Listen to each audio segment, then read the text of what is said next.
brought you by Silver Pumps and Motors. Top quality और consistent performance के लिए सिर्फ सिल्वर पंप्स नाम याद रखना.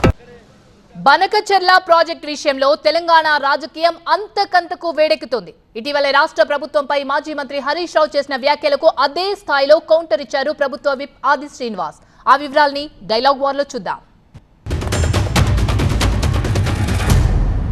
బనకచెర్లను ఆపాలని కాదు, బనకచెర్లకు గ్రీన్ సిగ్నల్ ఇచ్చినట్టు రేవంత్ రెడ్డి మాట్లాడిండు. నిన్న కృష్ణాలో ఒక 500 టీఎంసీలు మాకు ఇచ్చి నువ్వు ఎంతనే తీసుకుపో, ఎన్నైనా కట్టుకో, ఏమన్నా చేసుకో అంటాడు.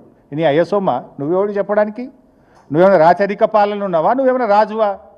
This is democracy, this is the state of Telangana, there is a constitution. Who are you tell like that? నువ్వు 1000 గోదావరిలు ఇచ్చి నీ ఇష్టం ఉన్నంత వాడుకో, 500 కృష్ణాలు ఇచ్చి నీకు నువ్వేమన్నా చేసుకో. నీకు జ్ఞానం లేకపోతే నీ యొక్క మూర్ఖత్వం వల్ల ఈ రాష్ట్రం నష్టపోయే ప్రమాదం ఉంది మిస్టర్ రేవంత్ రెడ్డి.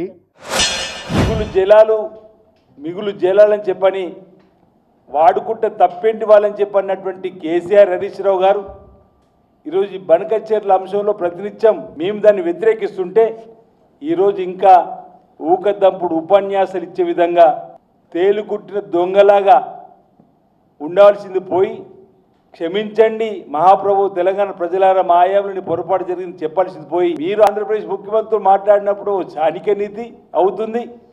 ఈరోజు మేము మాట్లాడితే మాత్రం నిన్నటి మ్యాచ్ ఫిక్సింగ్ అయ్యే అవకాశం ఉందని మేము మాట్లాడితే మ్యాచ్ ఫిక్సేగా. అసలు మ్యాచ్ ఫిక్స్ అయిందే మీ ఆయాంలో. ఆనాడు కేసీఆర్ గారు ముఖ్యమంత్రిగా, మీరు నీటిపారుదల శాఖ మంత్రి ఉన్నప్పుడే